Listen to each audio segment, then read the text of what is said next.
আসসালামু আলাইকুম ওরহমতুল্লাহ।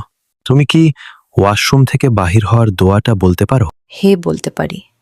আচ্ছা, তাহলে পড়ে শোনাও। غفرانك الحمد لله الذي أذهب عني الأذى وعافاني। মাশাআল্লাহ।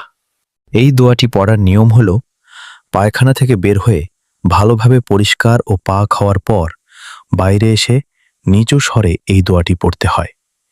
এই সময় কিবলার দিকে মুখ করা জরুরি নয়। এই দোয়াটি রয়েছে অনেক ফজিলত। এটি একটি সুন্নত দোয়া। এই দোয়ার মাধ্যমে আমরা আল্লাহ তাআলার নিয়ামতের জন্য শুকরিয়া আদায় করি। শরীর সুস্থ থাকার জন্য কৃতজ্ঞতা প্রকাশ করা হয়। নবী মুহাম্মদ সাল্লাল্লাহু আলাইহি ওয়াসাল্লাম নিয়মিত এই দোয়া পড়তেন, আর আল্লাহ তাআলা কৃতজ্ঞ বান্দাদের ভালোবাসেন। চলুন আমরা সবাই আজ থেকেই এই ছোট কিন্তু গুরুত্বপূর্ণ সুন্নত দোয়াটি পড়ার অভ্যাস করে তুলি। ভিডিওটি ভালো লাগলে লাইক দিন, শেয়ার করুন এবং অন্যদেরও এই সুন্নত দোয়াটি শেখার সুযোগ করে দিন। জাযাকাল্লাহু খায়র।